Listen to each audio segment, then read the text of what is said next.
एक बार पुनः से कवि संतोष चैनल पर आप सभी देशवासियों का हार्दिक स्वागत। वंदन।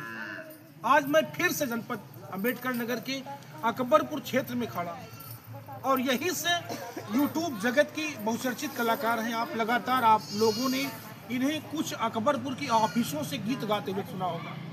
आप रीता जी हैं, लगातार कंटिन्यू यूट्यूब पर मेहनत कर रहे हैं। तमाम तरह की प्रस्तुति आपके गीतों के माध्यम से, आपके बोल वचन के माध्यम से यूट्यूब चैनल पर जाते रहे हैं।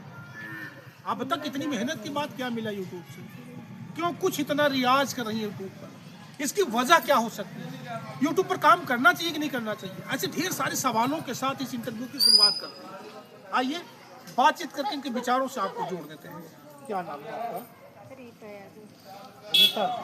कब से यूट्यूब पे काम कर रही हैं? अभी तो 4-5 महीने हुए। 4-5 महीने से। इसलिए कहा यूट्यूब पे काम करने के लिए?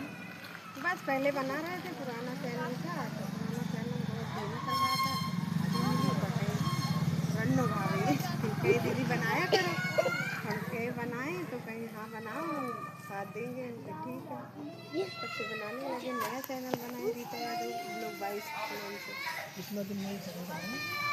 अरे 4-5 महीने कितने सब्सक्राइबर हैं? 850। लास्ट टाइम कितना है? 1475। लाइक चलाती नहीं चलाती?